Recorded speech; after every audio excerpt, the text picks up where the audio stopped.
1 year came so fast. So the 3rd of August 2024 marked our 1 year anniversary in Canada. Yes. So we got to Canada on the 3rd of August 2023 from Ghana, my motherland. And in this video, I want to share my personal experiences and observations I have made during my 1 year stay in Canada with you all. Let me first say that these are my personal experiences and observations and may not be the same for everybody. I also want to say that I am located in downtown Toronto, and the experiences I share may not apply to all areas in Canada. So I want to begin with how Canada looks. When you get to Toronto, how it looks in general. I would say Toronto has a good balance. It has very tall buildings, but also has tons of forest areas. There are a lot of greens, there are rivers, there are lakes, there are beautiful parks. So Toronto has a little bit of everything. It's beautiful. And generally, most people you will see in Toronto are very nice, kind, and always willing to help. They will meet you with a broad smile on their faces and approach you to ask if you need anything, if you look like you are stranded to them. If you find yourself in a situation where you are in Toronto or Canada and then you are a bit stranded, ask for help, because the people here are generally willing to help. In the same light, you go to places and then you try to take a selfie with your phone and someone would approach you to ask if they should take the photo for you. So instead of trying to take a selfie by yourself, someone will just approach you to say, do you mind if I help? Or if you are a group of people and one of you is taking a photo, it means that person will be out of the photo, right?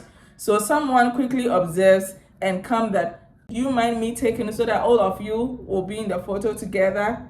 And that's nice. But in some places where some of us are coming from, you are scared that the person may run away with your phone. But that is not the situation here. However, here, car theft is more common. So your car is more likely to be stolen than your phone.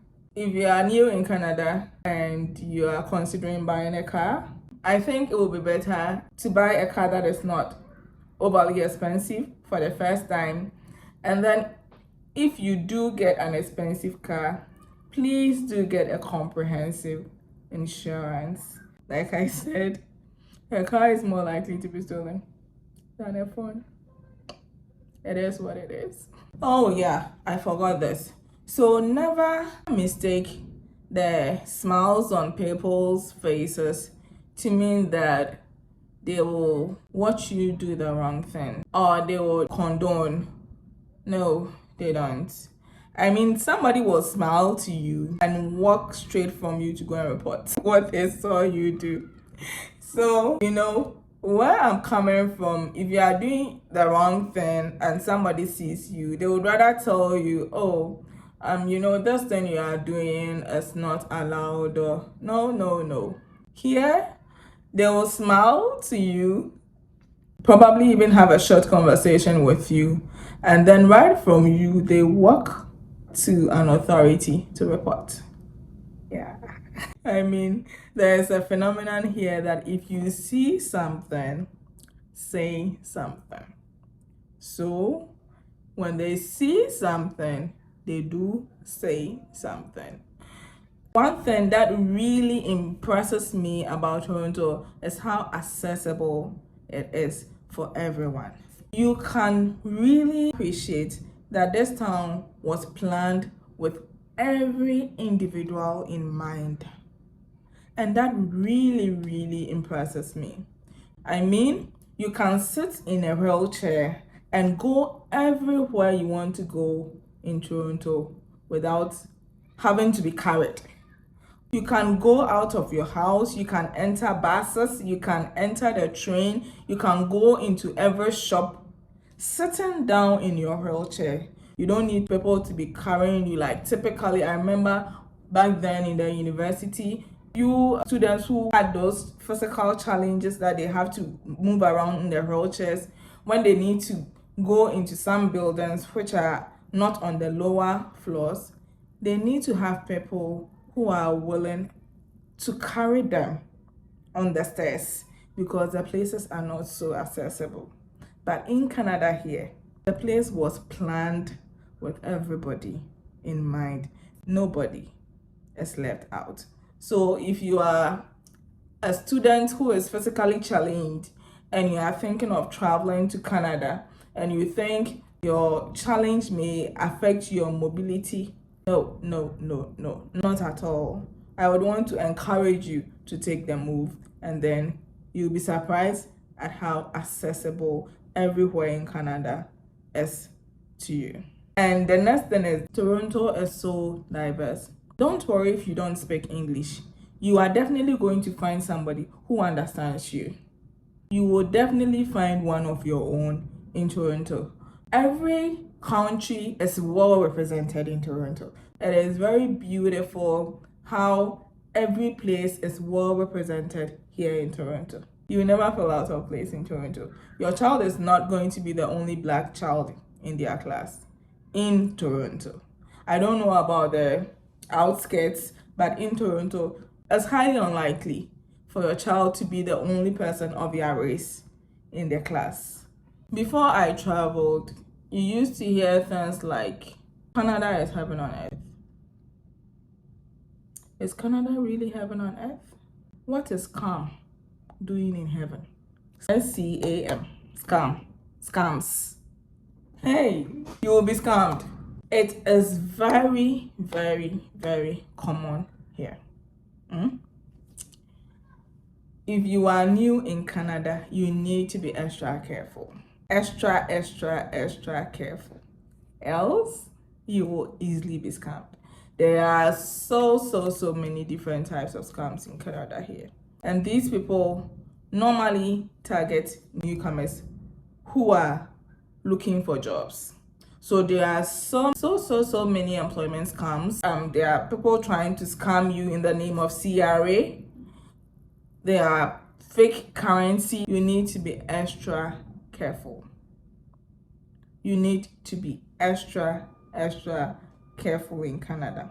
When it is too good to be true, you have to be careful.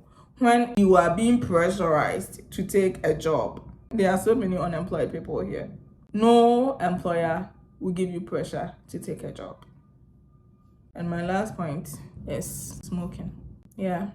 So if you're allergic to smoking, you would always want to move around in a nose mask. Whenever you step out, trust me, you are going to see so many people smoking.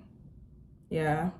And this is one thing that hits me really hard, because I come from a place where you can go a whole month and you will not see an individual smoking. And this is because there are places where people normally smoke, and until you go there, you don't see anyone smoking.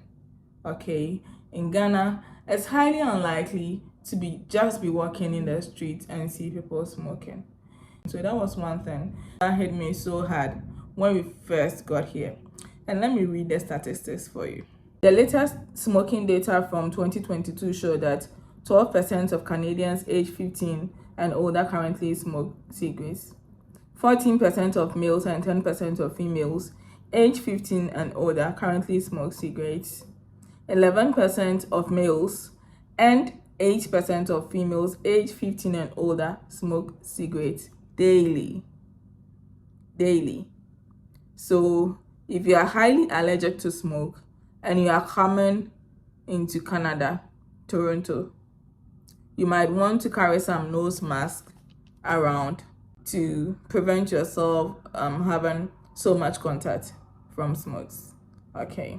Also, over 1 in 3 Canadian adults use cannabis or weed, which is legal here. That is quite huge. Yeah. So if you are allergic to all these smokes that comes from the cigarettes and cannabis and all that, you might want to come into Canada with nose mask, or have that in mind, because I didn't know, and it hit me so hard that whenever you step out, it was so uncomfortable, and it still is to me. It is still very uncomfortable to me. These are my observations in Canada. I'll bring you the second part of my experience in Canada in another video. What surprised you the most and what impressed you the most? Thank you so much for being here with me. My name is Edwina, and I really appreciate your time. Thank you, and see you in my next video. Bye.